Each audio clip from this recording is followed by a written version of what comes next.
জামায়াতে ইসলামের আমির ডক্টর শফিকুর রহমান ইরানের সর্বোচ্চ নেতা আয়াতুল্লাহ আলী খামেনি নিহত হওয়ার খবর পাওয়ার পর গভীর শোক প্রকাশ করেছেন। রোববার নিজের সোশ্যাল মিডিয়ায় শোকবার্তায় তিনি বলেন, ইরানের সর্বোচ্চ নেতা আয়াতুল্লাহ আলী খামেনির শাহাদাতের সংবাদে আমি গভীরভাবে শোকাহত। এই কঠিন সময়ে ইরানের জনগণের প্রতি আমার আন্তরিক সমবেদনা জানাচ্ছি। আল্লাহ তাদের শোক, ধৈর্য ও শক্তি দান করুন।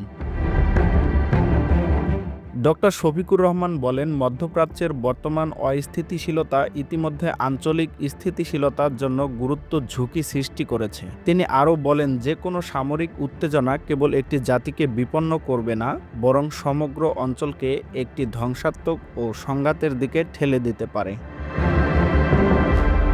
পবিত্র রমজান মাসে এ ধরনের আক্রমণ মুসলিম বিশ্বের সাধারণ মানুষকে গভীর আহত ও ক্ষুব্ধ করে এবং বিশ্ব শান্তিকে আরও হুমকির মুখে ফেলবে।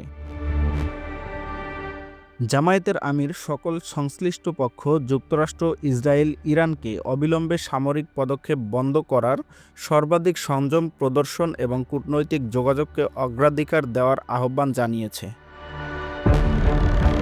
তিনি বলেন, আন্তর্জাতিক আইন, জাতীয় সার্বভৌমত্ব এবং বেসামরিক নাগরিকদের সুরক্ষা সর্বোচ্চ গুরুত্ব দেওয়া উচিত।